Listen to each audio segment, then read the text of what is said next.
बोल।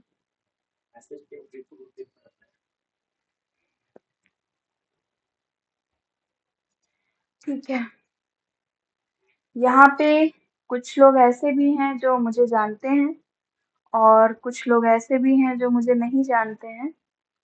तो मैं अपना एक बार परिचय दे देती हूँ।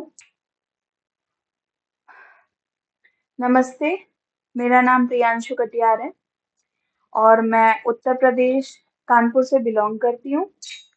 मेरी ग्रेजुएशन और मास्टर्स जो है वो बीएचयू से है। इसके बाद मैंने बीएड भी किया है सीएसजेएम से और अभी मेरी करंट में पीएचडी चल रही है। ठीक है, इससे पहले मैं 2 बार इंस्टीट्यूट अपना ओपन कर चुकी हूँ, जून 2024 और दिसंबर 2024। ठीक है, किसी कारणवश 6 मंथ मैंने गैप कर दिया था, देन मैं अगेन रिस्टार्ट कर रही हूँ। सो जो लोग मुझे जानते हैं बहुत अच्छी बात है, नहीं जानते हैं तो वो आगे जान जाएंगे। ठीक है, तो हमारे जैसे कि इंस्टीट्यूट का नाम है अजश्री योग पीठम। आप सभी ने अगर फ्लायर पढ़ा होगा तो फ्लायर में लिखा होगा। ठीक है, तो आज हम आप सबका इंट्रोडक्शन नहीं लेंगे क्योंकि इंट्रोडक्शन लेंगे तो टाइम बहुत हो जाएगा। सो मैं आप लोगों को थोड़ा सा स्टार्टिंग में यूजीसी नेट है क्या। अच्छा, कितने लोगों को यूजीसी नेट के बारे में नहीं पता है? सिर्फ हैंड रेस कीजिएगा, हैंड रेस कीजिए जिनको नहीं पता है कि यूजीसी नेट होता क्या है। अच्छा, आर्या तिवारी को नहीं पता है, ओके। और सामिंजर, ओके। और आस्था ओघले, ठीक है। 3 लोगों को नहीं पता है, कोई बात नहीं। जिनको पता है बहुत अच्छी बात है, जिनको नहीं पता है उनको मैं थोड़ा सा एक इंट्रोडक्शन दूंगी कि यूजीसी नेट है क्या और हमारे लिए क्यों इम्पोर्टेंट है। यहाँ पे सभी लोग मास्टर्स में होंगे, मास्टर्स में है सभी लोग कि कोई ग्रेजुएशन में भी है? ग्रेजुएशन वाला अगर कोई है तो हैंड रेस कीजिए। ग्रेजुएशन वाला कोई है? सामिंजर, ओके। आपका लास्ट ईयर है या सेकेंड ईयर या फर्स्ट ईयर? हाँ, लास्ट ईयर है मैम। ओके, ठीक है। तो अगर आप अभी से जान लेंगे तो बहुत अच्छी बात है, क्योंकि यूजीसी नेट में जो हमारा सिलेबस लगा है वो कम से कम मतलब मास्टर्स में आधा कंप्लीट हो जाता है। अगर आप किसी सेंट्रल यूनिवर्सिटी से अगर मास्टर्स कर रहे हैं तो लगभग 70% कंप्लीट हो जाता है। बट अगर आप स्टेट यूनिवर्सिटी से मास्टर्स कर रहे हैं तो वहां का 50% तो उसमें लगा रहता है। तो अगर आप अभी से जान लेंगे इस बारे में तो आपके लिए भी बेनिफिशियल है। ठीक है, तो चलिए हम पहले जानते हैं यूजीसी नेट जेआरएफ होता क्या है।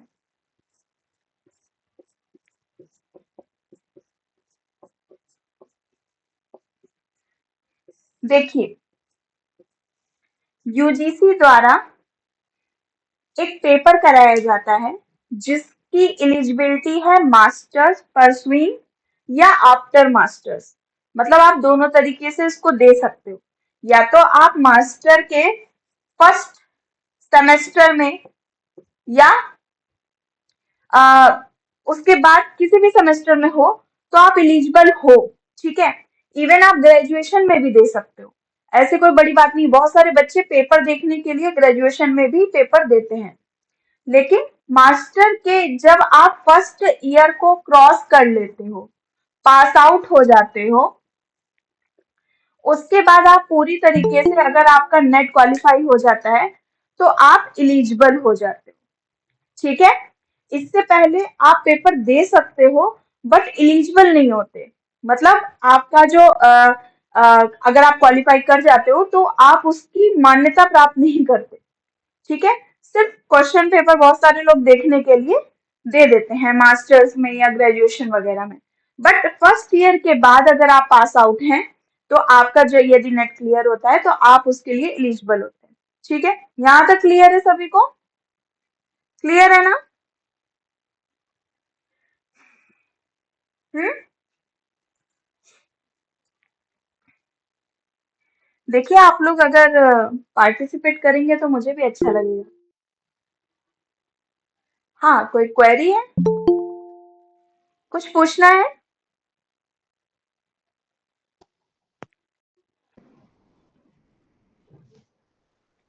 चलिए, ठीक है। तो ये एक बेसिक नॉलेज थी, ठीक है। इसके अलावा यूजीसी नेट जो है हमारा, ये यूजीसी कराता था। यूजीसी का फुल फॉर्म पता है किसी को? यूजीसी का फुल फॉर्म पता है? बताइए। नहीं पता? University grant commission. क्या है इसका full form? University grant commission, ठीक है। इसको हिंदी में बोलते हैं विश्वविद्यालय अनुदान आयोग, ठीक है। अब इसको चेंज करके इसका जो जिम्मा है वो एनटीए ने ले लिया है। जैसे अब आजकल आप लोग एनटीए सुनते होंगे, है ना। एनटीए ये करा रहा है, सीयूईटी वगैरह, जो सीयूईटी आपके जो एग्जाम्स होते हैं ना, ग्रेजुएशन या मास्टर्स के लिए, वो भी एनटीए करा रहा है। इसी तरीके से अब ये जो नेट जेआरएफ का जिम्मा है वो एनटीए ने ले लिया है। और एनटीए का फुल फॉर्म है नेशनल टेस्टिंग एजेंसी, ठीक है। यहाँ तक क्लियर है सभी को? क्लियर है भाई? जी। Yes ma'am. Yes ma'am. अब आगे चलते हैं। आप लोग कोई भी इमोज भी कर सकते हो, अगर आप बोलने में अगर कंफर्टेबल नहीं है तो आप किसी तरीके भी रिएक्ट कर सकते हो। अगर रिएक्ट करोगे तो मुझे भी समझ में आएगा कि आप लोगों को मेरी भाषा और मेरी चीजें समझ में आ रही है, ठीक है। चलिए, अब आते हैं। अब पेपर तो एक ही होता है, ठीक है। तो यहाँ पे दो नाम क्यों है? नेट और जेआरएफ, दो नाम क्यों है? तो दो नाम इसलिए हैं क्योंकि इसमें स्कॉलरशिप का फर्क है। क्या फर्क है? स्कॉलरशिप का। कोई बताएगा नेट में कितनी स्कॉलरशिप मिलती है? बताएगा कोई?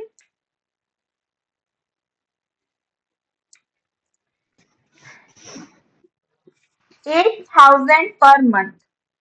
कितनी मिलती है? 8,000 पर मंथ। और जेआरएफ में आपको कितनी मिलती है? बताइए, कितनी मिलती है? 37,000 पर मंथ, ठीक है। बहुत सारे बच्चे जो मिडिल क्लास फैमिली से हैं, जिनको एजुकेशन के लिए प्रॉब्लम होती है, फाइनेंशियली प्रॉब्लम होती है, तो वो नेट वगैरह क्वालिफाई करके देन पीएचडी में एडमिशन इनरोल लेते हैं, ठीक है। तो ये हमारा बेसिक नॉलेज था। तो अगर आप मान लीजिए, अगर आपने 4 साल की पीएचडी करी तो इन दोनों का कितना हो जाएगा, ये आप लोग खुद जोड़िएगा, ठीक है। खुद जोड़िएगा कि कितना हो जाएगा। अगर आप नेट क्वालिफाई करते हैं तो कितना होगा, जेआरएफ क्वालिफाई करते हैं तो कितना होगा, ठीक है। ये टोटल मैं आपको नहीं करके बता रही। अब इसके बाद आते हैं, जो एनटीए नेट कंडक्ट कराता है वो कितनी बार में कराता है? तो कितनी बार कंडक्ट कराता है पेपर, पता है आप लोगों को? 2 बार। 2 बार, ठीक है। 2 बार कराता है। एक बार जून या जुलाई में, और दूसरी बार दिसंबर, जनवरी। नवंबर या दिसंबर में, या दिसंबर या जनवरी भी चला जाता है, ठीक है। वो मतलब डिपेंड करता है कि कौन सी सिचुएशन है। तो अभी जो हम लोग प्रिपरेशन करने के लिए यहाँ पे इकट्ठा हुए हैं, तो वो कौन से प्रिपरेशन है? दिसंबर 2025, ठीक है। यहाँ तक सभी को क्लियर है? Yes ma'am. हम्म ठीक है। अगर आपको यहाँ तक क्लियर है तो अब हम चलते हैं आगे, ठीक है। अब हमने ये तो पढ़ लिया कि इसकी कितनी स्कॉलरशिप होती है, नेट जेआरएफ कंडक्ट कौन कराता है, इसके पेपर कब कब होते हैं और कितनी बार होते हैं, ठीक है। तो ये सब हम लोगों ने देख लिया। अब हम थोड़ा देखेंगे कि ये कितने सब्जेक्ट्स का में कराता है, ठीक है, कितने सब्जेक्ट में नेट जेआरएफ की परीक्षा कराता है। तो टोटल 83 सब्जेक्ट्स में ये कराता है। कितने सब्जेक्ट्स में? 83। और हम यहाँ पे कौन सा सब्जेक्ट पढ़ने के लिए वो हुए हैं? योग। योग के भी बच्चे हैं क्या यहाँ पे? ईशा, नहीं सॉरी, यस लता। मैम। जी मैम। जी मैम। Yes ma'am. अच्छा, सॉरी, मैं आप लोगों को बता दूं, यहाँ पे योग नहीं, 25 कोड संस्कृत के लिए ही है इस बार, योग के लिए नहीं है, ठीक है। चलिए, तो 25 कोड संस्कृत, ठीक है। संस्कृत का भी दो उसमें होता है, एक 25 कोड होता है और एक 73 कोड होता है। तो 73 कोड वालों को हम नहीं पढ़ाएंगे, ठीक है, क्योंकि 73 कोड ट्रेडिशनल होता है और 25 कोड जो है वो आपका मॉडर्न संस्कृत होता है, ठीक है। क्लियर है? तो ये भी मैंने आपको क्लियरिफिकेशन दे दिया। अब आते हैं एग्जाम में पेपर कैसा बनता है। कितने क्वेश्चंस होते हैं एग्जाम पेपर में, बताइए, कितने क्वेश्चंस होते हैं? 150। 150। 150 टोटल क्वेश्चंस होते हैं, ठीक है। 150 में 50 क्वेश्चंस होते हैं आपके कौन से? 50 क्वेश्चंस आपके किसके होते हैं? जनरल पेपर के, जो हर किसी का एक सा होता है। मतलब ये जो 83 सब्जेक्ट्स हैं, इन सारे सब्जेक्ट्स का जो जनरल पेपर है वो सेम होता है, इसमें कोई भी अंतर नहीं होता। मतलब क्वेश्चंस अलग होते हैं बट सिलेबस जो है वो सेम होता है। और सेकंड आपका होता है 100 क्वेश्चन, जो आपके होते हैं सब्जेक्ट के। सब्जेक्ट इट मीन्स अगर आप योग के हैं तो योग के, 25 कोड के हैं तो 25 कोड का, इंग्लिश के हैं तो इंग्लिश कोड के, 73 कोड के हैं तो 73 कोड। ये 100 क्वेश्चन आपके चेंज होते रहते हैं। बाकी ये 50 क्वेश्चन जो है ये 10 यूनिट्स आपकी सेम टू सेम रहती है। क्लियर है?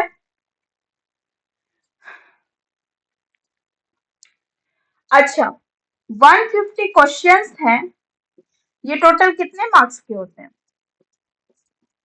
300 मार्क्स के, ठीक है। टू ईच, मतलब पर क्वेश्चन जो होता है वो कितने नंबर का होता है? कितने नंबर का होता है?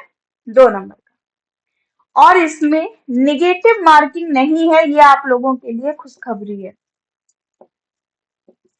क्या नहीं है इसमें? निगेटिव मार्किंग नहीं है, ठीक है। तो निगेटिव मार्किंग नहीं है तो अगर आप कुछ तुक्का भी लगा के आते हैं तो वो आपका पेपर में क्या हो जाता है? बताइए बताइए। हम्म, सही हो जाता है। सही हो जाता है। हाँ, और अगर आप गलत कर देते हैं तो निगेटिव मार्किंग में जितना आप सही नहीं करके आते हैं उससे ज्यादा आप गलत करके आ जाते हैं, है ना। तो ये आपके लिए एक प्रॉफिट अभी बना हुआ है, लेकिन कह रहे हैं कि निगेटिव मार्किंग भी जल्दी ही इस पेपर में आने वाली है। तो मेरी आप लोगों से रिक्वेस्ट है, ये आप लोगों के लिए गोल्डन अपॉर्चुनिटी है नेट जेआरएफ क्वालिफाई करने के लिए, कि अभी निगेटिव मार्किंग इसमें नहीं है, ठीक है। चलिए, अब हम आते हैं अपने क्लास रूल्स पे। अब मैं थोड़ा सा आप लोगों को क्लासेस के बारे में बता देती हूँ कि क्लासेस किस तरीके से चलेंगी और कैसे चलेंगी। अच्छा, यहाँ तक किसी का कोई क्वेश्चन है तो पूछ लीजिए।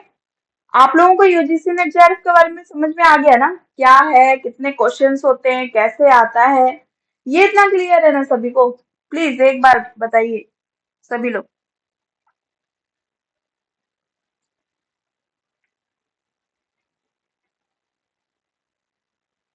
हम्म,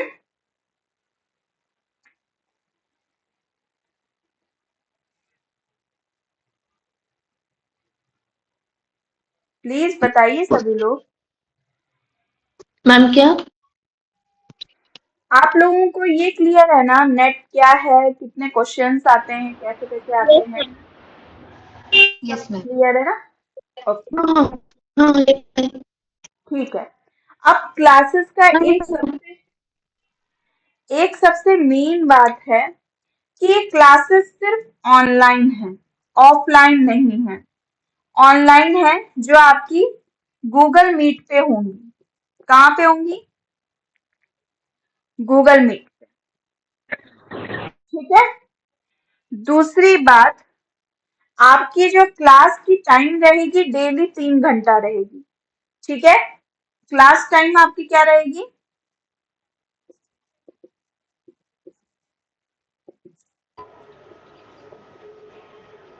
3 आवर्स। अब मैम 3 आवर्स। क्लासेस भी मिलेंगी क्या? जी, क्लासेस की जो वीडियोस है, जैसे हम उस टाइम पे नहीं आ पाए तो रिकॉर्डेड वीडियोस भी हाँ। मिलेंगे? रिकॉर्डेड फैसिलिटीज हैं, बट अगर आप लोग कभी कभार नहीं आ पाए तो हैं। अगर आप रेगुलर आपका यही है तो फिर नहीं है। क्योंकि एक बात आप लोगों को बता देती हूँ, जितना लाइव क्लासेस में आप लोगों को सीखने को मिलता है उतना आपको रिकॉर्डेड में सीखने को नहीं मिलता है। ठीक है। मैं आपको इसके बेनिफिट्स भी बताऊंगी अभी एंड में। अभी थोड़ा सा पहले एक्सप्लेन कर लेती हूँ। देखिए, क्लास टाइम आपकी डेली 3 आवर रहेगी, जिसमें आपका 6 PM टू 7 PM आपका फर्स्ट पेपर रहेगा। ठीक है। इसके बाद 8 PM टू 9:30 या 10 PM आपका सेकंड पेपर रहेगा। ठीक है। ये जो आपकी सेकंड पेपर की क्लास है, ये डिमांड के अकॉर्डिंग आपकी 1.5 घंटा या 2 घंटा हो सकती है। ठीक है। जैसे कभी आधा 1.5 घंटा रहेगी, कभी 2 घंटा रहेगी।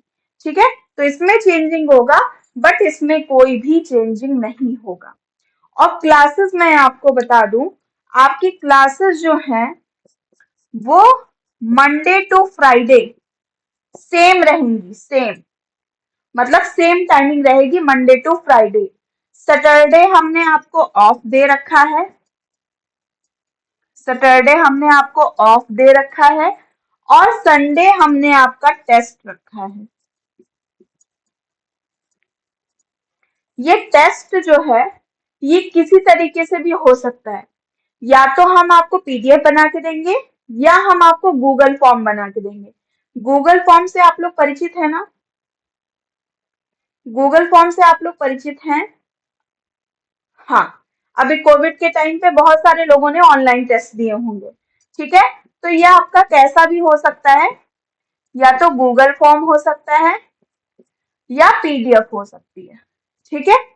तो दोनों कैटेगरी से हम आपका टेस्ट लेंगे। अब आपके मन में क्वेश्चन आ रहा होगा कि आपने सैटरडे क्यों ऑफ किया है? सैटरडे हमने इसलिए ऑफ किया है क्योंकि सैटरडे को मंडे टू फ्राइडे जो भी आप पढ़ेंगे उसको आपको सैटरडे रिवीजन करना है, देन संडे आके आपको टेस्ट देना है। इससे क्या होगा, जो आपने पूरे वीक में पढ़ा है वो आपका संडे को पूरा क्लियर हो जाएगा। और अगर कोई मान लीजिए किसी की तबीयत खराब हुई या कुछ जरूरी काम आया तो नहीं कर पाए, तो वो संडे का टेस्ट भी अगर देगा तो वो मंडे टू फ्राइडे चेक करेगा कि मैम ने पढ़ाया क्या है, तो उससे भी आपका रिवीजन हो जाएगा। ये बेनिफिट है आपके लिए या नहीं है? बताइए। Yes ma'am. जी, चलिए अब आते हैं हम लोग थोड़ा सा पेपर के बारे में मैं आपको बता देती हूँ।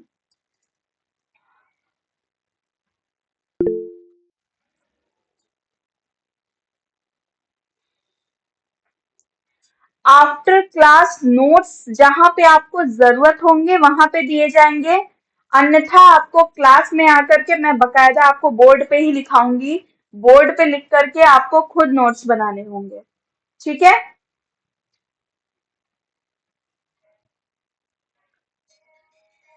ठीक है। यस मैम, क्लियर है।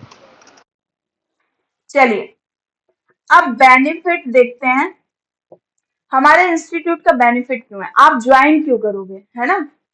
क्योंकि बहुत सारे इंस्टीट्यूट हैं और बहुत फेमस फेमस हैं, तो आप हमारा इंस्टीट्यूट क्यों ज्वाइन करोगे, उसके मैं कुछ बेनिफिट्स बता रही हूँ। जैसे कि आप किसी का भी अगर आप देखेंगे तो आपको रिकॉर्डेड क्लासेस, देन आपको पूरी बुक की पीडीएफ मिलती है, वो भी निशान लगाई हुई, ठीक है, टिक की हुई या उसको हाईलाइट किया हुआ। बट हम ऐसा नहीं करते हैं, हम आपको बकायदा बोर्ड पे ही पढ़ाते हैं। बहुत कुछ ऐसी चीजें हैं जैसे कि साहित्य, साहित्य में आपके 17 ग्रंथ लगे हैं। कितने ग्रंथ लगे हैं? 17 ग्रंथ, 17।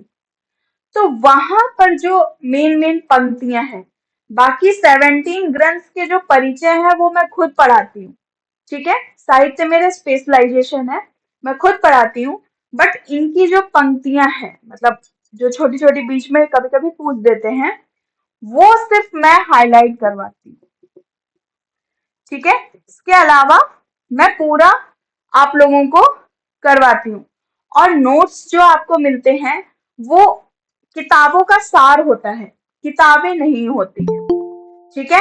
जो और इंस्टीट्यूट में आपको बेनिफिट इस चीज का नहीं मिलता है। दूसरी बात, अफोर्डेबल फी है आपकी, ठीक है। मैंने इस बार फी कम कर दी है, पिछली बार 5,000 थी, इस बार मैंने 3500 की है, ठीक है। क्योंकि पिछली बार बहुत सारे बच्चे नहीं ज्वाइन कर पाए थे फाइनेंशियल कंडीशन के कारण, तो मैंने इस बार फी भी कम कर दी है। और इतने में आपको बोथ पेपर मिल रहे हैं, both paper, both paper it means first paper and second paper. और ये आपका वन टाइम फी पेमेंट है। वन टाइम फी पेमेंट मतलब आपकी ये 6 मंथ की फी है। कितने मंथ की फी है? 6 मंथ की। तो मुझे नहीं लगता कि किसी को प्रॉब्लम होगी, ठीक है। दूसरी बात, आपका जो वीकली टेस्ट है वो मैंने आपको बता ही दिया कि हम वीकली टेस्ट इसलिए भी रखे हैं ताकि आपका जो, अगर आप इन दिनों में नहीं आ पाए हैं किसी कारण से, तो आप जब टेस्ट देने आएंगे तो आप जाहिर सी बात है कि आप उसको पता लगाएंगे कि मंडे टू फ्राइडे मैम ने पढ़ा क्या है, या हमारी रिकॉर्डेड क्लासेस देखेंगे और उसके अकॉर्डिंग तैयारी करके आके टेस्ट देंगे। तो ये भी आपके लिए एक बेनिफिट है, ठीक है। और दूसरा एक जो सबसे बड़ा बेनिफिट है वो ये है कि रिकॉर्डेड क्लासेस में, अभी स्टार्टिंग में किसी ने मुझसे पूछा भी था कि मैम रिकॉर्डेड क्लासेस मिल जाएंगी क्या। रिकॉर्डेड क्लासेस आपको हम देंगे, क्योंकि हमें रखना पड़ता है, बहुत सारे ऐसे बच्चे हैं जिनकी क्लासेस छूट जाती है, ठीक है। तो रिकॉर्डेड क्लासेस मैं आपको दूंगी, बट मैं आपका उसका एक बहुत बड़ा वो बता रही हूँ, आपकी जब लाइव क्लासेस होती हैं, ठीक है, लाइव क्लासेस, जैसे कि अभी आपकी लाइव क्लास चल रही है, तो अभी आपके मन में यदि कोई क्वेरी आई तो आप तुरंत अनम्यूट करके पूछ सकते हो। बट रिकॉर्डेड क्लास में अगर आपकी कोई क्वेरी आई तो आप नहीं पूछ सकते, वहां पे जो पढ़ाया है उसी को ही सुनना होगा, उसी से ही नोट्स तैयार करना होगा। तो रिकॉर्डेड क्लास का ये सबसे बड़ा मतलब लॉस होता है। तो मैं चाहती हूँ कि आप क्लासेस में रेगुलर रहें। हाँ, कोई बहुत इमरजेंसी है तो आप लोग रिकॉर्डेड क्लासेस यूज कर सकते हैं, तो करना ही करना है। और अगर परमानेंट अगर आप रिकॉर्डेड क्लासेस लेना चाह रहे हैं तो आप मत ज्वाइन करिए, कोई मतलब नहीं है ज्वाइन करने का, ठीक है। तो लाइव क्लासेस रहती हैं हमारी, जो और इंस्टीट्यूट्स में आपको नहीं मिलती हैं। और इंस्टीट्यूट में आपको रिकॉर्डेड क्लासेस मिलती हैं जहाँ पे आप क्वेरी नहीं कर पाते, जो भी पढ़ाया जाता है वही आप देख करके अपने आप को संतुष्ट करना पड़ता है। तो ये सारी चीजें। अब यहाँ तक किसी के मन में भी कोई भी क्वेरी है तो प्लीज पूछ लीजिए। किसी के मन में कोई भी क्वेश्चन है तो प्लीज पूछ लीजिए।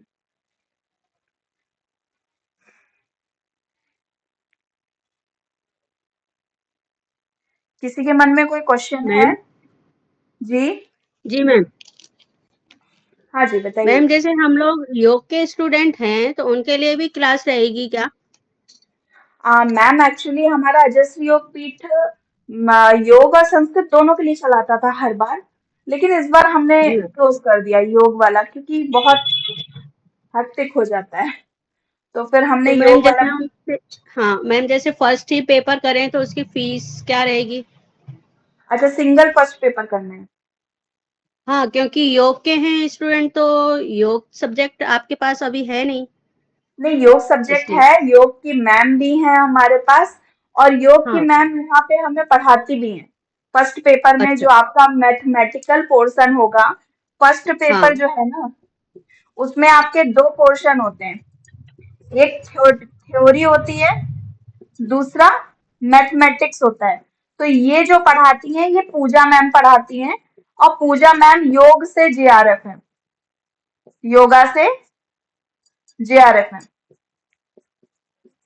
ठीक है, तो आप ये कर सकते हो, आप फर्स्ट पेपर ले सकते हो और उनसे कंसल्ट कर सकते हो कि मैं कैसे तैयारी करूं सेकंड पेपर की।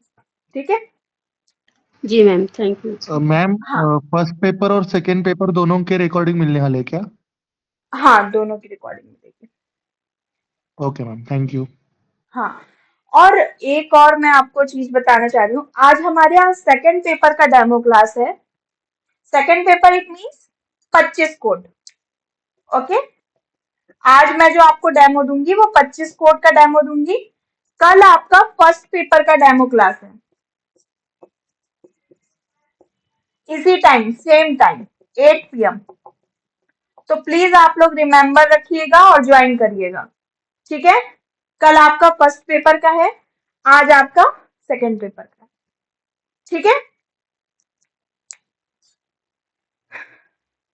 ठीक है, और किसी के मन में कोई क्वेरी है?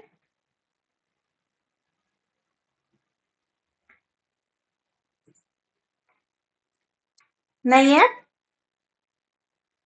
ठीक है, तो मैं आगे चलूं।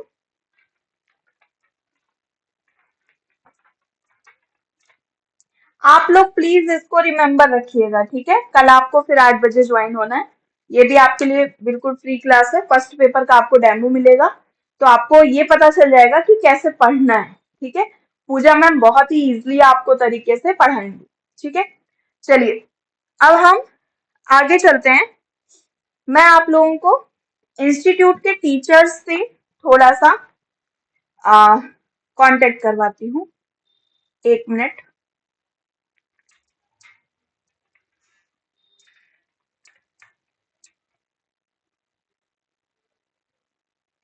स्क्रीन शेयर हो रही है? स्क्रीन शेयर हो रही है? नहीं जी मैम, दीदी, नहीं। हो रही है मैम। अच्छू आपको नहीं हो रही है? नहीं दीदी, मैं एक बार रिजॉइन होती हूँ। हाँ हाँ, आप रिज्वाइन होइए प्लीज।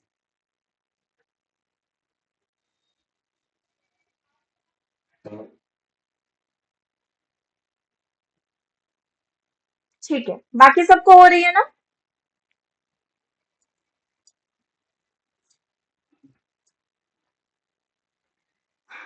देखिए, मैं आप लोगों को हमारे जो फर्स्ट पेपर के टीचर्स हैं, मैं उनसे मीट करवाती हूँ आपको। फर्स्ट है पूजा कवेल, जो जेआरएफ है, बीएससी एमएससी इनका योगा डीएसबीबी से हुआ है, और पीएचडी स्कॉलर हैं केकेएसयू रामटेक में। ठीक है, सेकंड आप प्रियांशु कटियार यानी कि मैं हूँ, मेरा बीए और एमए संस्कृत बीएचयू से हुआ है, पीएचडी स्कॉलर मैं भी हूँ केकेएसयू रामटेक में।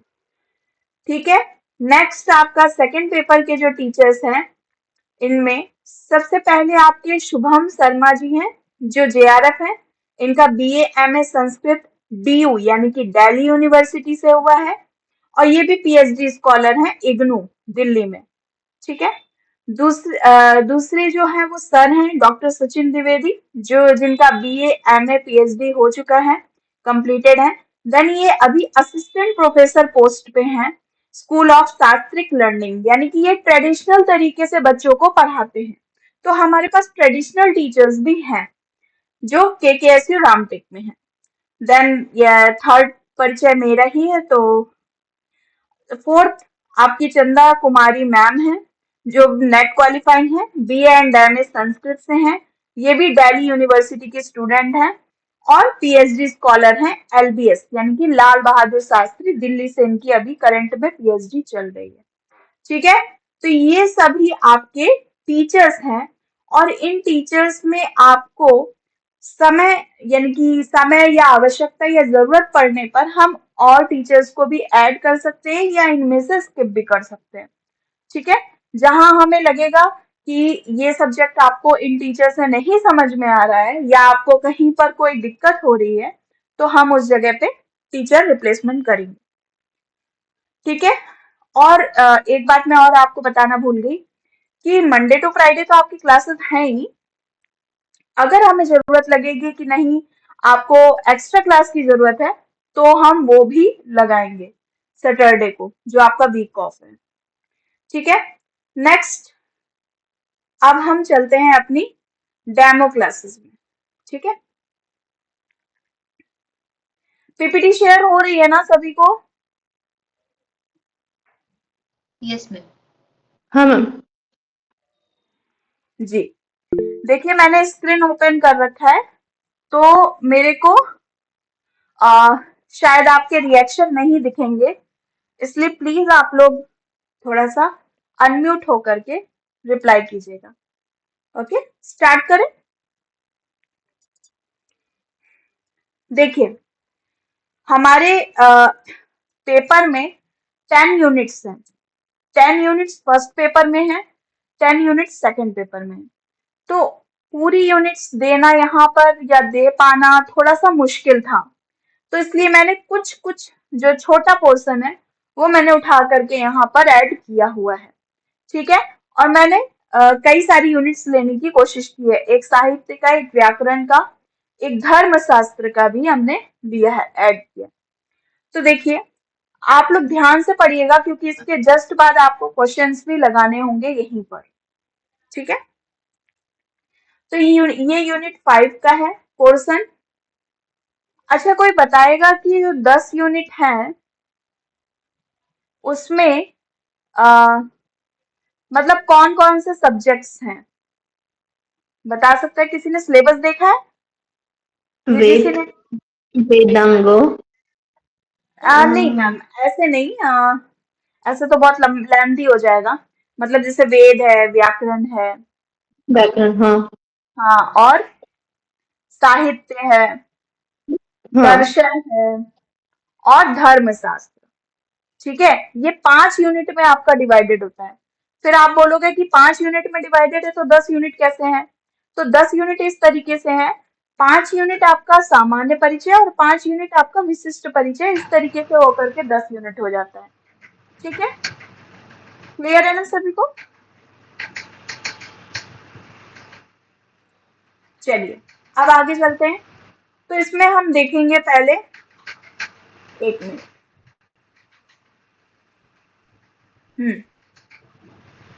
पांचवी जो यूनिट है वो हमारा सामान्य परिचय से रिलेटेड है। ठीक है, व्याकरण का सामान्य परिचय। तो व्याकरण के किसी का माइक अनम्यूट है, प्लीज म्यूट कर लीजिए। Lata ji please mic mute कर लीजिए। हाँ, थैंक यू। यूनिट 5 जो है आपका वो ग्रामर का एज अ जनरल पेपर है। ठीक है, मतलब सामान्य परिचय है। उसमें सबसे पहले आपके आते हैं पाणिनि। पाणिनि का यदि आप समय देखेंगे तो 500 ईसा पूर्व के हैं। सालातुर नामक ग्राम में इनका जन्म हुआ था। दाक्षी और परिणा इनके माता पिता हैं। ठीक है, और ये दाक्षी वाला प्रश्न बन चुका है एक बार। ठीक है, इनकी रचना यदि देखी जाए तो अष्टाध्यायी है। फिर दूसरे नंबर पे आते हैं कात्यायन। कात्यायन आपके 350 ईसा पूर्व के हैं, दाक्षिणात्य के हैं और कात्यायनी और कात्यायन इनके माता पिता का नाम है। रचना की यदि हम बात करें तो कात्यायन स्मृति और स्वर्गारोहण काव्य इनके 2 काव्य हैं। देन पतंजलि, ठीक है, इनका क्रम जरूर याद रखिएगा। सबसे पहले कौन है? पाणिनि, फिर दूसरे कात्यायन, तीसरे पतंजलि। इनका आजकल अगर आप नेट का पेपर उठा करके अगर आप लोग देखेंगे तो क्रम बहुत पूछता है, बहुत ज्यादा ही प्रश्न क्रम से बनते हैं, ठीक है। तो अब इसमें क्या है, पतंजलि जो है हमारे 200 ईसा पूर्व के हैं और गोनर्द, गोनर्द इनका जन्म स्थान है और गोडिका इनकी माता है। इनकी रचना की बात करें तो इनका महाभाष्य बहुत फेमस है, पतंजलि महाभाष्य, और योग सूत्र और इष्टि, ये इष्टि भी आया हुआ है। इष्टि रचना किसकी है, ये एक बार प्रश्न पूछा गया है। नेक्स्ट आते हैं, तो सबसे पहले बताइए कौन आए व्याकरण में? सबसे पहले कौन आए बताइए?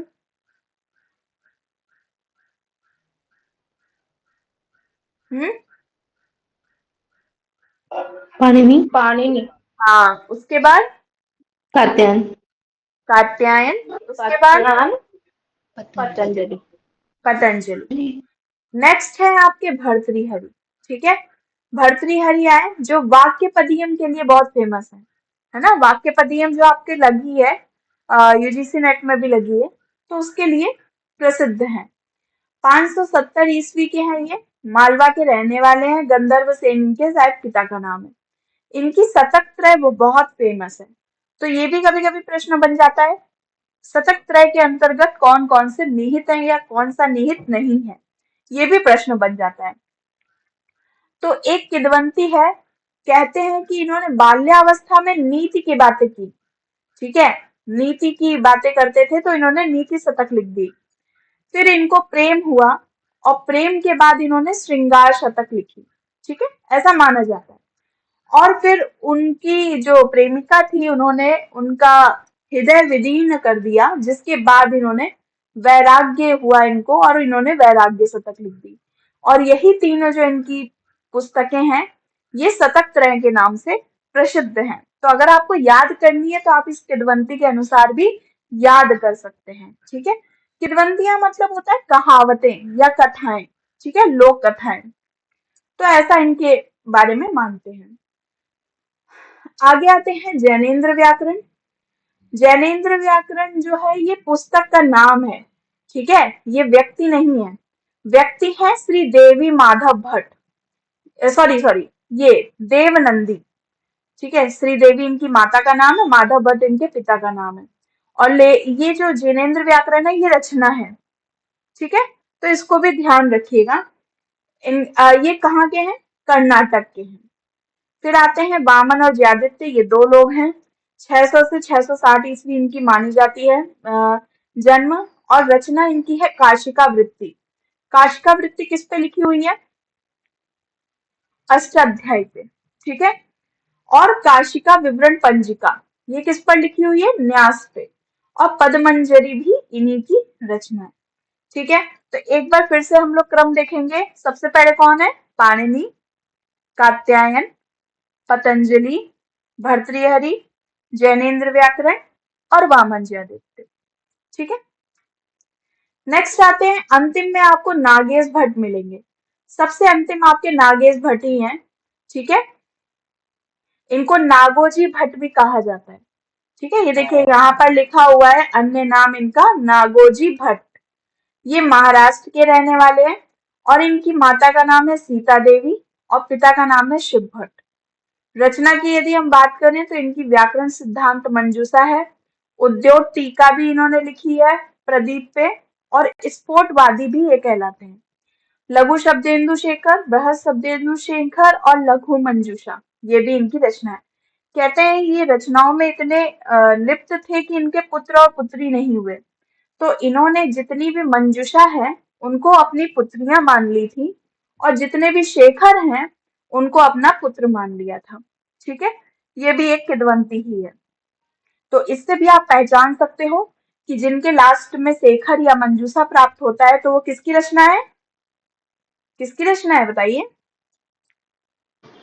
नागेश भट्ट। नागेश भट्ट, ठीक है। अब हम करते हैं कुछ प्रश्न।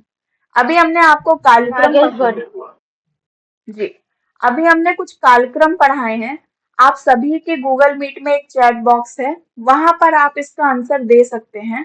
देखिए, इस प्रश्न को ध्यान से पढ़िए और इसका आंसर दीजिए। ठीक है, चलिए सभी लोग आंसर दीजिए। और ये प्रश्न यूजीसी एनटीए में आ चुका है। मैंने ये कोई भी प्रश्न अपने आप नहीं बनाया है। ठीक है, ये प्रीवियस ईयर क्वेश्चन पेपर से ही मैंने उठाया है।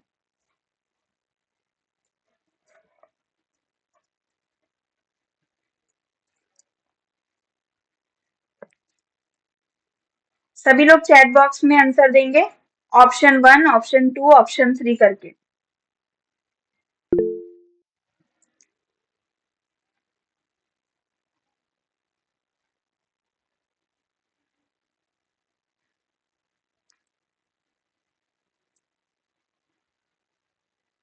देखिए, आप सभी पार्टिसिपेट करेंगे तो मुझे भी अच्छा लगेगा कि आपको क्लियर हो रहा है at least. Ma'am option 3 okay ma'am, रहा है, इसलिए मैंने जवाब दिया। ओके मैम, कोई बात नहीं।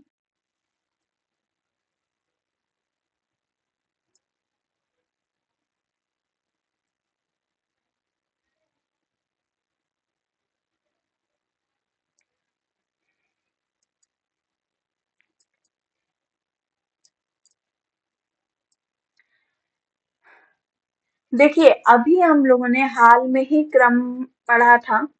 वैसे काफी लोगों ने आंसर सही दिया है। ठीक है, देखिए क्रम क्या था। सबसे पहले कौन से आचार्य थे? पाणिनि। ठीक है, फिर कात्यायन, फिर कात्यायन, पतंजलि, पतंजलि। देखिए, ये भर तीनों का नाम यहाँ पे है नहीं। फिर इसके बाद क्या आ जाएगा? भर्तृहरि। ठीक है, क्या आएगा? भर्तृहरि। तो ये भर्तृहरि आपका, ये बी ऑप्शन आपका पहले नंबर पे आ जाएगा। भर्तृहरि के बाद कौन थे? वामन जयादित्य। भर्तृहरि। जैनेन्द्र, हाँ जैनेन्द्र व्याकरण था। देन उसके बाद थे वामन जयादित्य। तो अगर आप लोग ये बी उसके बाद सी, तो बी और सी भी अगर आप लोग देखेंगे तो ये पहला ही ऑप्शन है आपका। ठीक है कि नहीं है? और मैंने अभी आप लोगों को बताया था कि नागेश भट्ट सबसे लास्ट में है। इनके बाद तो कोई है ही नहीं। तो अगर आपने नागेश भट्ट यानी कि ए ऑप्शन भी देखा होता, ए ऑप्शन को सिर्फ देखा होता कि लास्ट में करना है, तो भी इसी में, हाँ 2 में है। ठीक है, 2 में है। तो यहाँ पे आप पहला ऑप्शन और लास्ट ऑप्शन भी अगर आप देख लेते, भर्तृहरि और नागेश भट्ट को देख लेते, तो भी आपको क्लियर हो जाता कि ए ऑप्शन है या थर्ड है। ठीक है, तो क्वेश्चन ओके मैम। करना, हाँ क्वेश्चन करने का कॉन्सेप्ट आप लोगों को समझ में आया?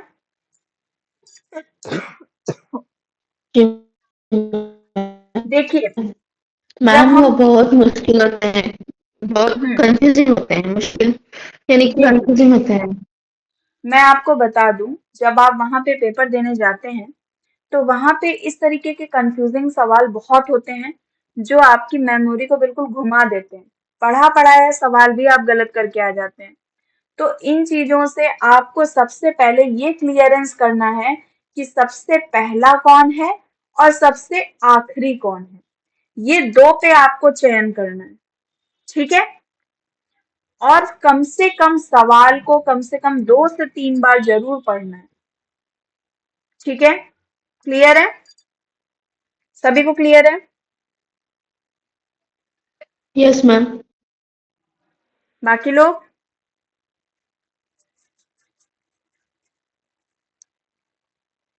चलिए, तो ये आपका आंसर 1 है। ठीक है, आगे चलते हैं। अब यहाँ पे भी देखिए मिलान आया है। ये भी प्रश्न एनटीए के फेवरेट हैं। ठीक है, मतलब रचना दे देंगे, रचनाकार दे देंगे और मिलाने को बोलते हैं। ठीक है, तो आप लोग फटाफट बताइए कौन सी कृति किसकी है। चलिए फटाफट बताइए। देखिए, पहले ऑप्शन चूज कर लीजिए, फिर हम बाद में बताते हैं। ऑप्शन चूज करिए और ध्यान से देख करके एक बार में ही आंसर मत दीजिएगा।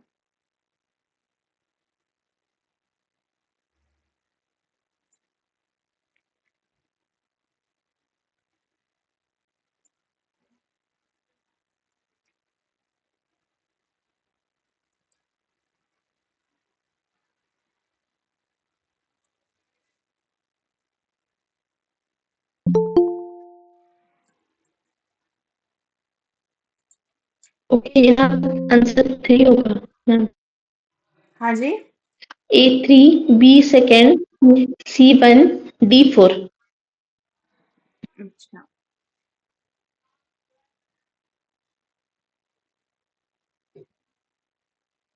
ठीक है। बाकी लोग आंसर दीजिए। 1 सेकेंड। बाकी लोग आंसर दीजिए। ए का 3 होगा, बी का डबल आई होगा, 3 का आई होगा, डी का आई भी होगा। जी सामिन जी, मतलब ऑप्शन आपका 3 है ना? हाँ मैम जी। हाँ, चलिए। देखिए, अभी मैंने आप लोगों को एक चीज बताई थी कि नागेश भट्ट जी इतना बिजी थे, मतलब इतना रचनाएं करने में इतना व्यस्त थे कि उनके पुत्र और पुत्री नहीं थे। तो उन्होंने अपने पुत्रों का नाम क्या रखा? शेखर। और पुत्रियों का नाम क्या रखा? बताइए, किसी को याद है?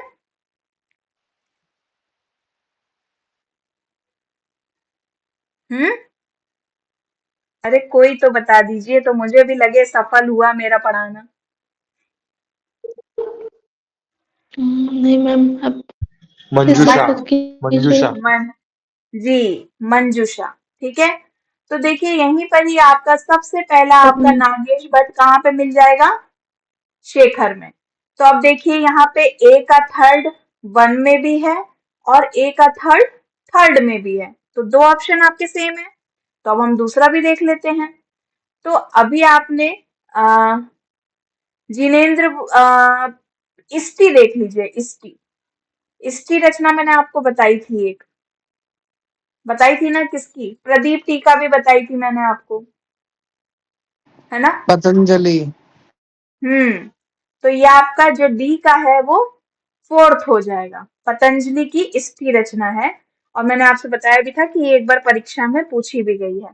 तो डी का क्या हो गया? 4th। तो डी का 4th किसमें है? थर्ड वाले में। तो ए वाला क्या हो गया? अपने आप गलत हो गया। तो आप ये सिर्फ 2 ऑप्शन भी अगर आपको पता है तो आप आंसर लगा सकते हैं, और अगर आपको चारों पता है तो बहुत ही अच्छी बात है। ठीक है, आप मेरे क्वेश्चन करने का कॉन्सेप्ट समझ रहे हैं कि किस तरीके से करना है? समझ रहे हैं ना आप सभी? परीक्षा में सबसे ज्यादा आपको यही काम देता है। ठीक है, चलिए तो इसका आंसर देख लेते हैं। तो आंसर इसका 3 है। जिन लोगों ने आंसर 3 दिया है उनका आंसर सही है। आगे चलते हैं। ये मैंने यूनिट 2 से लिया है, ब्राह्मण साहित्य का विशिष्ट परिचय से लिया है। ठीक है, यहाँ पे कुछ यज्ञों की बात है। चातुर्मास यज्ञ है। ठीक है, चातुर्मास यज्ञ क्या है? तो ये यज्ञ प्रत्येक चौथे मास में पूर्णिमा को किया जाता है। चातुर्मास 4 महीने में संपन्न होने वाला एक एक याग है की समष्टि है। इसमें पहला होता है वैश्वदेव पर्व, दूसरा होता है वरुण प्रकाश, तीसरा होता है शाकमेध, चौथा होता है सुनासीरिये। अभी हाल में ही एक प्रश्न आया था जिसमें इन चारों को क्रम से लगाने को बोला था। अगर आप लोगों ने किसी ने पेपर दिया हो, ये चारों जो हैं ये क्रम से लगाने को आए थे। 2023 या 2024 में ऐसे ही कुछ थे, मुझे ज्यादा याद नहीं है। ठीक है, तो आप इसको शॉर्ट ट्रिक से याद कर सकते हो। मैं आपको कक्षा में शॉर्ट ट्रिक भी बताती हूँ, जहां पर ज्यादा लंबी चीजें हैं तो उनको कैसे याद करना है वो भी मैं आपको वहां पे बताती हूँ। तो इसकी ट्रिक क्या है? विश्व साख सुनी, क्या याद करना है? विश्व साक, सुनी। ठीक है, कुछ लोग ऐसे भी होंगे जो सीधा सीधा याद कर लेते हैं, तो भाई मैं तो सीधा सीधा नहीं याद कर पाती क्योंकि सिलेबस बहुत बड़ा है, तो मैं थोड़े से ट्रिक का प्रयोग कर लेती हूँ। ठीक है, तो विश्व साक सुनी का मतलब क्या है? विश्व से हो गया आपका वैश्वदेव, लास्ट वाला जो वा है उससे हो गया वरुण प्रकाश, साक से हो गया साकमेध और सुनी से हो गया सुनी सीरिये। क्रम से हो गया। ठीक है, अब आगे चलते हैं। चातुर्मास पर्व के दो भेद होते हैं, स्वतंत्र और राष्ट्रीय। हवि द्रव्य की दृष्टि से चातुर्मासियों के 3 प्रकार भी हैं, ऐष्टिक, पाशुक, सौमिक। 4 पर्वों में 5 प्रधान देवताएं तथा उनकी दी जाने वाली हवियां हैं, जैसे अग्नि के लिए अष्टकपाल पुरोडास, सोम के लिए चरु, सवित के लिए अष्टकपाल तथा द्वादश कपाल पुरोडाश उपांशु, सरस्वती के लिए चरु, पूषा के लिए पिष्ट चरु और चतुर्मास यागों में सर्वप्रथम जो अनुष्ठेय है वो क्या है? वैश्वदेव पर्व है। ठीक है, तो बस इतना ही आपको इसमें याद करना है। अब देखिए, हाँ ये देखिए, ये प्रश्न यहाँ पे मैंने डाला भी हुआ है, चातुर्मास्यानि यथाक्रमम योजयत। ठीक है, तो फटाफट लगा करके आप लोग जल्दी से इसका उत्तर बताइए। अगर ट्रिक याद हो गई हो तो ट्रिक से भी लगा सकते हैं।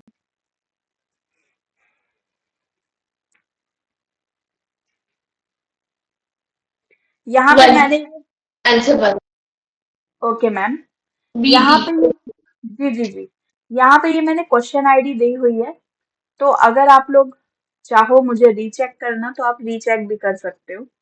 ठीक है,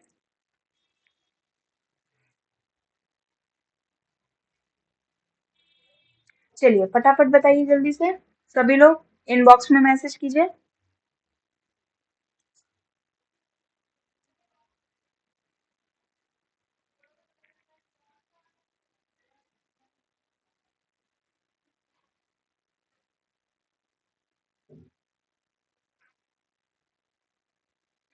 ठीक है, सभी लोगों ने आंसर 1 दिया है, तो मुझे लग रहा है कि मेरी ट्रिक थोड़ी काम आई है ना? क्लियर हुआ है ना आप लोगों को?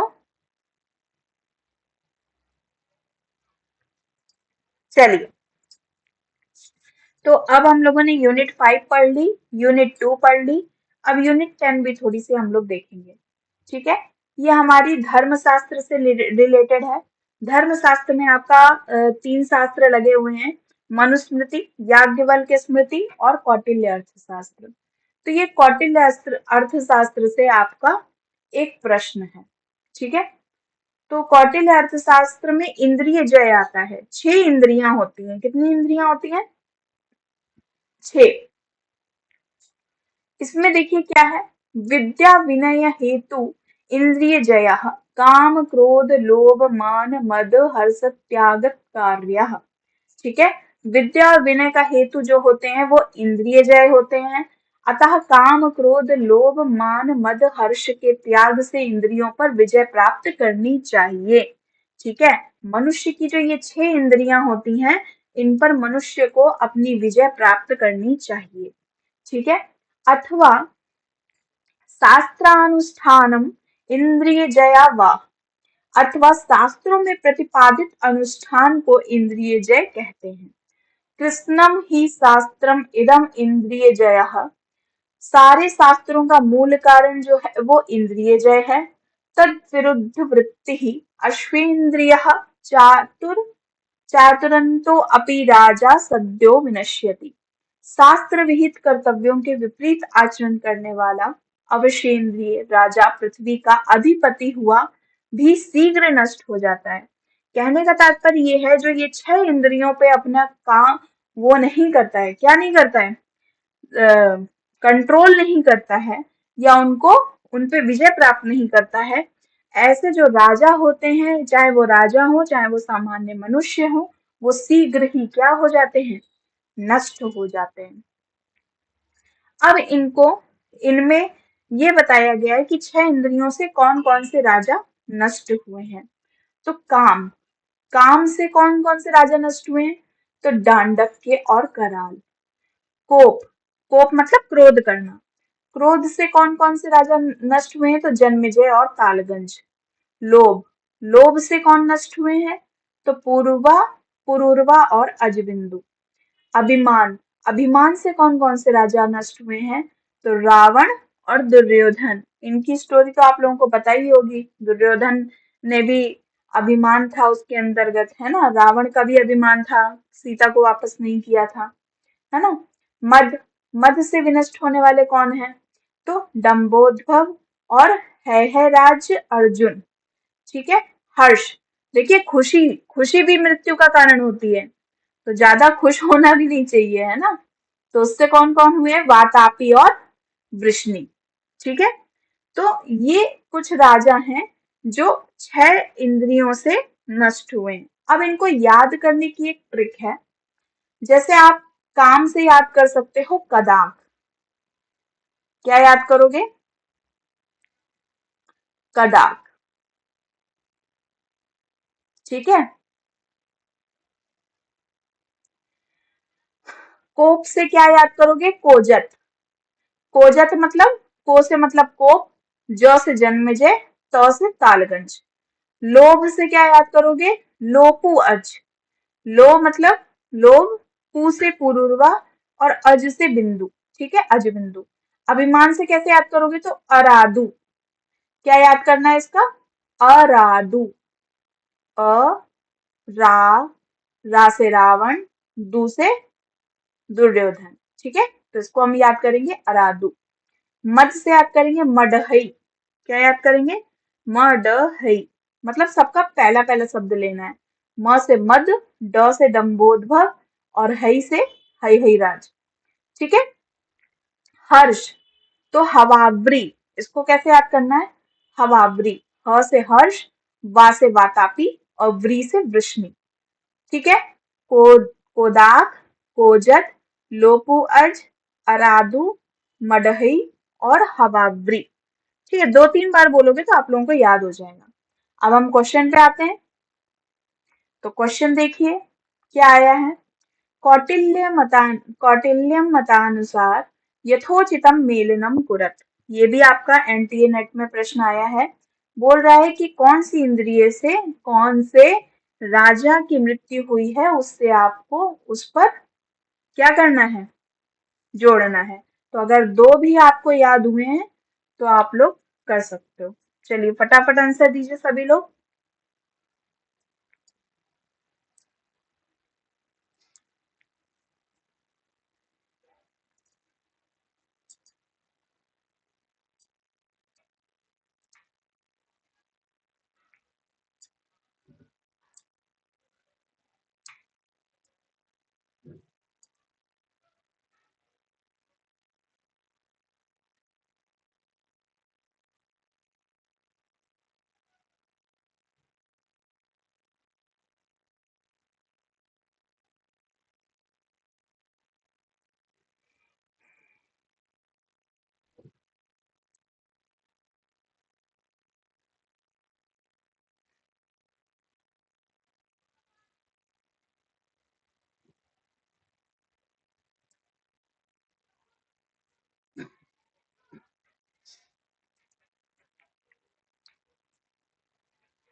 सभी लोग आंसर दीजिए।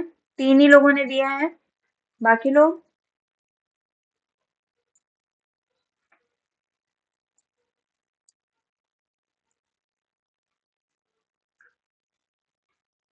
हम्म,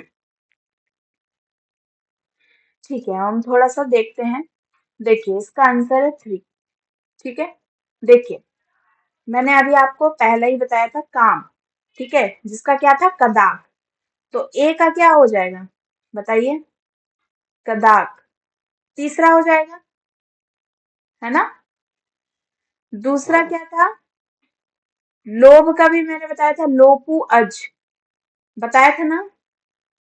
तो डी का दूसरा हो जाएगा। तो ये 2 तो मिल गए। तो देखिए ए का तीसरा इसमें भी है, ए का तीसरा इसमें भी है, डी का दूसरा इसमें भी है, डी का दूसरा इसमें भी है। ठीक है। तो अब हम यहाँ और भी देखने पड़ेंगे। ठीक है। अब देखिए, एक सेकेंड।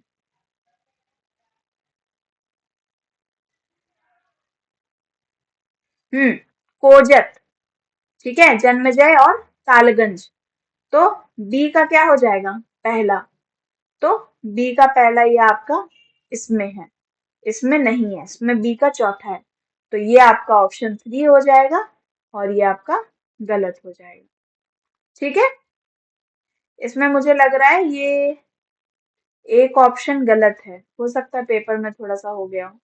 दुर्योधन का तो उसमें है ना, अभिमान में है ना, यहाँ अभिमान तो है ही नहीं। अच्छा, मान, सी का चौथा, हाँ हाँ, ओके ओके, ये इसमें आ जाएगा। ठीक है, ठीक है, तो ये इसमें जुड़ गया। चलिए आगे चलते हैं। अब ये यूनिट 7 है आपकी, ये लास्ट यूनिट है। बस इसको पढ़ करके हम थोड़ा सा खत्म करेंगे, आप लोग पेशेंस रखिएगा। कोई बोर तो नहीं हो रहा है? कोई बोर हो रहा है क्या? तो हैंड रेस कर सकते हैं। नहीं मैम। कंटिन्यू करें ना? हाँ मैम। हाँ जी, चलिए ठीक है। तो ये साहित्य के कवियों का सामान्य परिचय है। आपकी जो 7th यूनिट है वो सामान्य परिचय है, और यूनिट 8 जो है वो विशिष्ट परिचय है, जिसमें आपके 16 ग्रंथ लगे हैं। ठीक है, 16 या 17। चलिए, तो सामान्य परिचय में हम सबसे पहले देखेंगे, इसमें भी कालक्रम पूछता है। जैसे व्याकरण में कालक्रम पूछता है, पतंजलि, कात्यायन, है ना, पाणिनि, कात्यायन, पतंजलि, उसी तरीके से इसमें भी आपका कालक्रम पूछता है। तो सबसे पहले है हमारे, ये मैंने अर्वाचीन लिया है। ठीक है, मैंने प्राचीन नहीं लिए हैं, अर्वाचीन एक छोटा सा हिस्सा उठाया है, क्योंकि वो फिर ज्यादा लेंथी हो जाता। तो अंबिका दत्त व्यास जो हैं, इनका समय है 1858 और 1900 ईस्वी। ठीक है, निवास इनका है जयपुर राजस्थान। उपाधि इनकी है घटिका शतक, शतावधान, भारत रत्न, सुकवि और अभिनव बाण। ये सारी इनकी उपाधियां हैं। इनकी कृति है शिवराज विजय। अच्छा, मैं आप लोगों को एक बात बताती हूँ, अभी जो जून 2025 में एग्जाम हुआ है, उसमें ये शिवराज विजय कृति इनकी पूछी गई है। जून 2025 में, अभी जो हाल ही में एग्जाम हुआ है, अभी उसका रिजल्ट नहीं आया है। ठीक है, उसमें ये प्रश्न आया था। इसके ये आख्यायिकाओं में विभाजित है। शिवराज विजय जो है, इसमें 3 विराम है एवं प्रत्येक में 4-4 निश्वास है। ठीक है, तो 4-4 निश्वास होंगे और 3 विराम होंगे, तो टोटल कितने निश्वास हो जाएंगे बताइए? 4×3 12। ठीक है, फिर उसके बाद आते हैं पंडिता छमाराव। पंडिता छमाराव जो है, महात्मा गांधी से प्रभावित हैं। समय इनका 1890-1954 ईस्वी है। ग्रंथ इनका सत्याग्रह गीता, तुकाराम चरित, स्वराज विजय, मीरा लहरी और विश्व तानेश्वर चरित है। ठीक है, उपाधि इनकी है पंडिता, और पिता है इनके शंकर पांडुरंग। ठीक है, पिता का नाम क्या है इनके?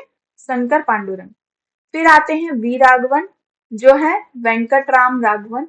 इनको वेंकटराम राघवन भी बोलते हैं। ये थोड़ा सा प्रिंटिंग मिस्टेक हो गया, राघवन हो गया, राघवन होगा। ठीक है, घ। फिर उसके बाद समय है इनका 1908 9, और इनकी मृत्यु है 1969, सॉरी 79। ग्रंथ है इनका लक्ष्मी स्वयंवरम, महाश्वेता, वाल्मीकि प्रतीक्षा प्रतिभा, संस्कृत रविंद्रम, अनारकली नाटक। ठीक है, अनारकली इनका ये नाटक है, ये भी याद रखिएगा, ये प्रश्न आया है शायद पुराने जो पेपर है उनमें आया हुआ है।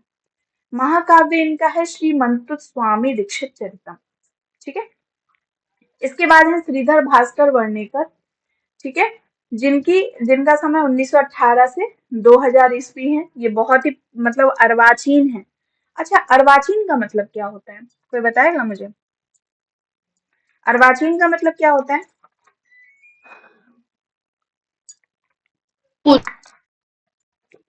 हाँ, पुराने से भी पहले वो अर्वाचीन किया जाता है। नहीं नहीं नहीं पुराने से ही पहले जो प्राचीन को नहीं मैम, प्राचीन। कोई और बताइए। तो अर्वाचीन का मतलब कोई और बताइए, कोई और विद्वान विदुषी।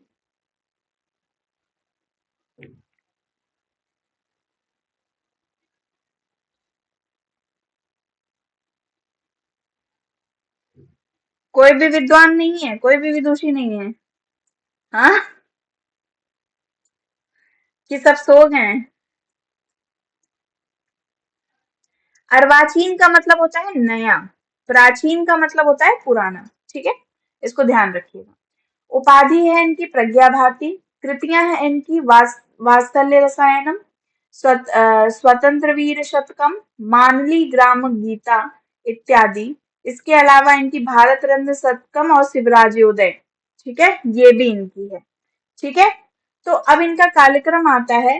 तो इसमें सबसे पहले है अंबिका, दूसरे हैं पंडिता, क्षमाराव, वी राघवन और श्रीधर भास्कर वर्णेकर। तो इनको याद कैसे करना है?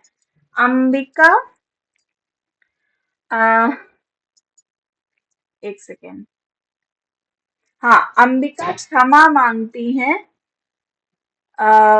वी वर्णेकर से, ऐसे याद कर लेते हैं आप। ठीक, कैसे याद करेंगे? अंबिका क्षमा मांगती हैं वी वर्णेकर से। याद हो गया सभी को? बताइए। चलिए जी मैम। क्वेश्चन, देखिए क्वेश्चन करिए। क्वेश्चन क्या है? अधोलिखितेषु श्रीधर भास्कर वर्णेकरस्य कृति वर्तते। श्रीधर भास्कर वर्णेकर की कृति है, कौन सी है? और इसमें दो हैं, ठीक है, एक नहीं है।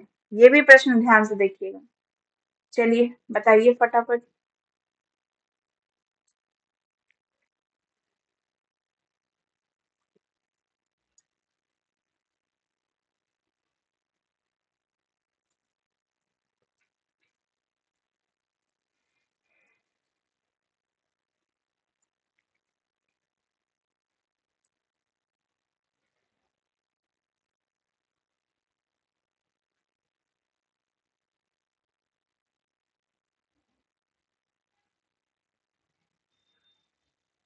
आंसर दीजिए फटाफट।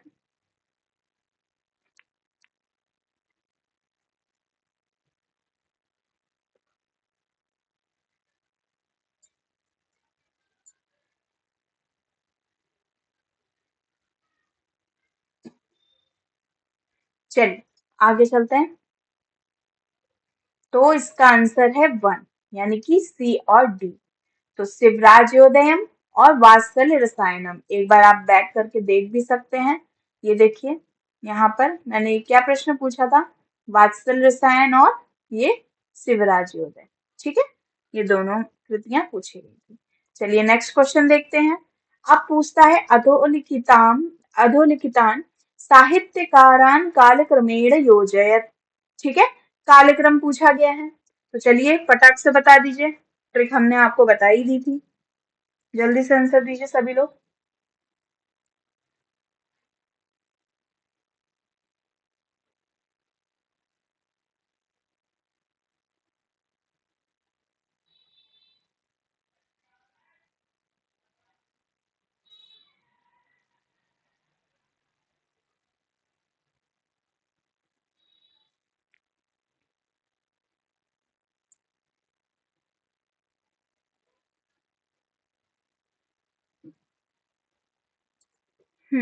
बहुत बढ़िया। ठीक है, सभी ने आंसर 2 दिया है। ठीक है, क्या ट्रिक बताई थी मैंने? अंबिका क्षमा मांगती हैं वी वर्णेकर से, है ना?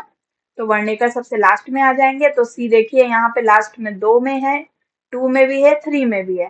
तो अंबिका सबसे पहले आ जाएंगी। यहाँ पे भी अंबिका भी 2 में है, इसमें भी है और इसमें भी है।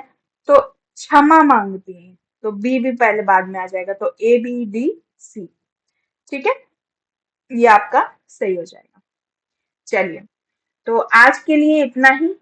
अब मैं आप लोगों से थोड़ा जानना चाहती हूँ कि आपको हमारी डेमो क्लास कैसी लगी, और अगर कुछ बदलाव करना है कक्षा में तो भी आप हमें बता सकते हैं।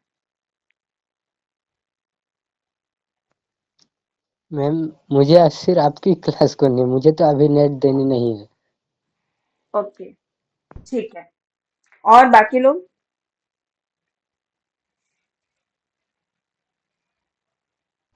मैम मुझे आपकी फीस कितनी देनी पड़ेगी आपकी सिर्फ क्लास करने में? मेरी सिर्फ क्लास करनी है मतलब? आपकी टॉपिक करना मेरे यहाँ पे +3 चल रहा है ना, ग्रेजुएशन।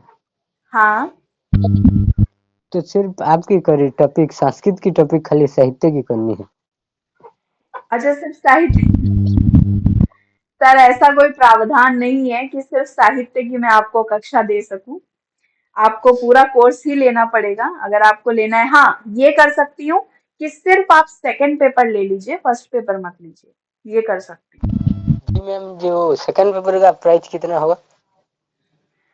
सेकंड पेपर और जो फर्स्ट पेपर है ना, इसका प्राइस मैं आपको कल बताऊंगी, क्योंकि मैंने अभी इस तरीके से सोचा नहीं था। एक और भी योगा के भी बच्चे आए थे जिन्होंने फर्स्ट पेपर का केवल क्लास का डिमांड किया है। तो मैं आपको कल का जो क्लास है उसके जस्ट बाद या स्टार्टिंग में ही बता दूंगी, ठीक है? जी मैम। ठीक है, और किसी की कोई क्वेरी है?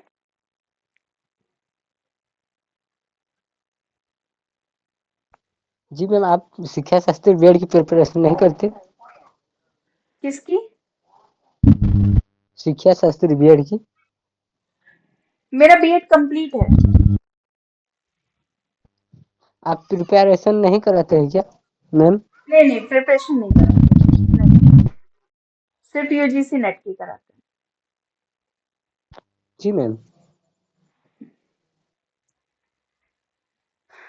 ठीक है, तो आप सभी आए, अपना कीमती वक्त यहाँ पर दिया, उसके लिए सभी को धन्यवाद। कल हमारी फर्स्ट पेपर की क्लास है, तो आप सभी ज्वाइन होइएगा, और 8 बजे 8 PM इतने टाइम पे होगी, तो आप सभी ज्वाइन करके आइएगा, ठीक है? सभी को नमो नमः, शुभ रात्रि, नमस्ते।